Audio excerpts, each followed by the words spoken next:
Georgiou dies. Burnham dies. Landry dies. Deppner dies. Pretty much everyone dies. Or do they? Join us as we review the conclusion to last week's episode. Now, if this is your first contact with us, welcome aboard. My name's Carl Bromley, and this is the Trekkies Guide to the Galaxy.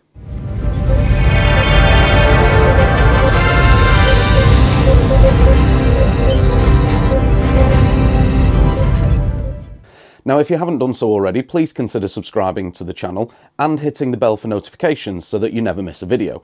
And don't forget to give us a thumbs up if you like this review. So, Star Trek Discovery Season 3, Episode 10, Terra Firma Pt2, written by Bo-Yeon Kim, Erica Lippolt and Alan McElroy, and directed by Chloe Dumont.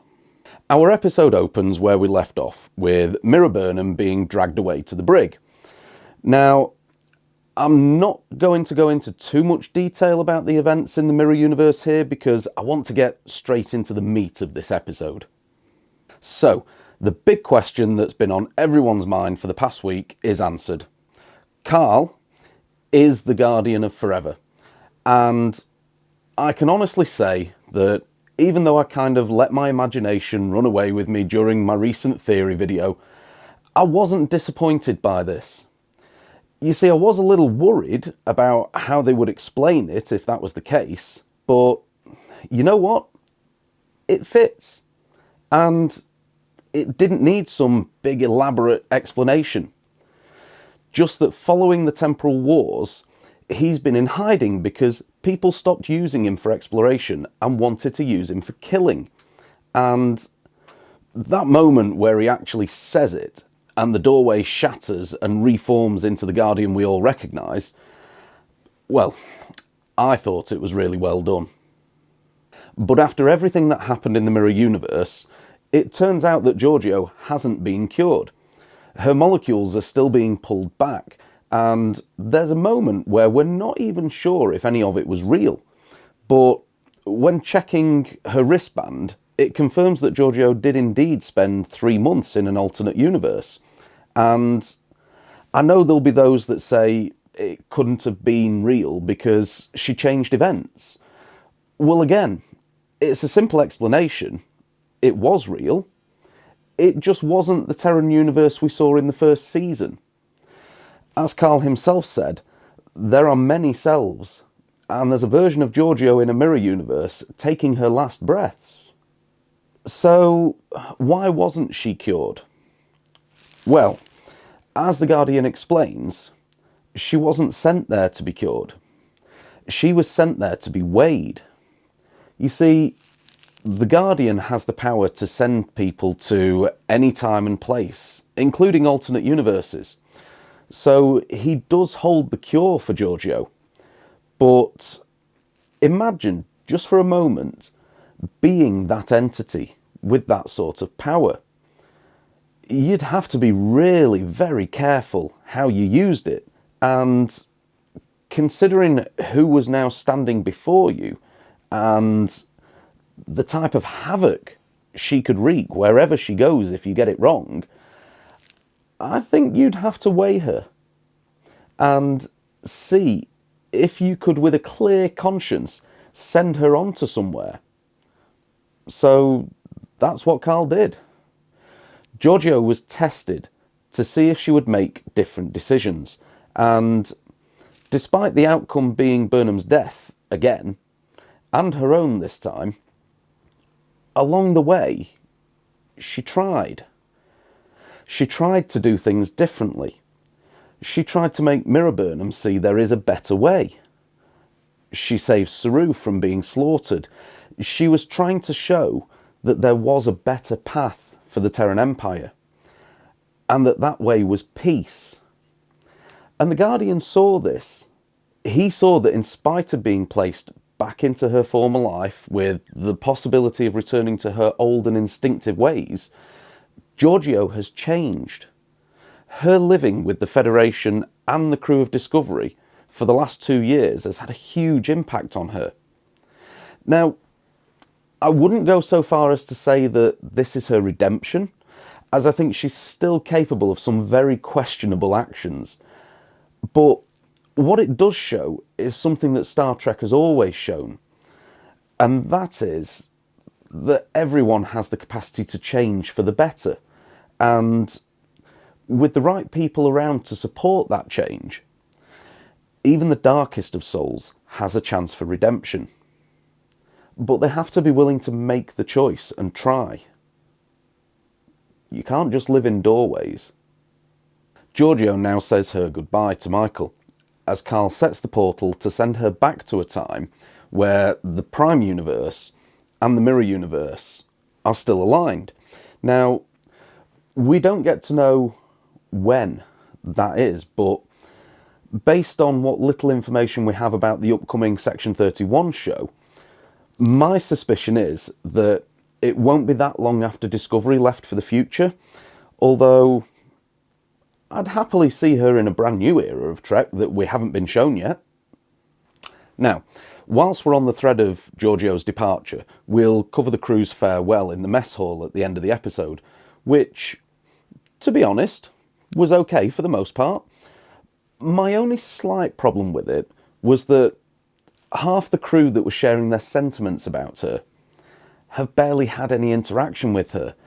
I mean, they weren't wrong in what they were saying, and I suppose it's trying to show that despite us not really getting much from the rest of the crew through the first 2 seasons, they were there, and Georgiou did have an impact on them. But the main cast that we know a little bit more about, Tilly, Saru and Burnham, obviously their sentiments carried a lot more impact, and I thought overall did Georgiou proud. So what else is going on in this episode? Well, we get what must surely be the setup for next week's episode, with the team of Stamets, Adira and Book, of all people, managing to establish a stable connection to the sensors of the Kelpian ship trapped in the Varuban Nebula, thanks to a piece of Book's Emerald chain tech that basically acts as a subspace signal booster. And my favourite part of this scene was the return of Jet Reno. The way her and Stamets instantly bounce off each other again, it's just absolute gold. I hope she sticks around this time.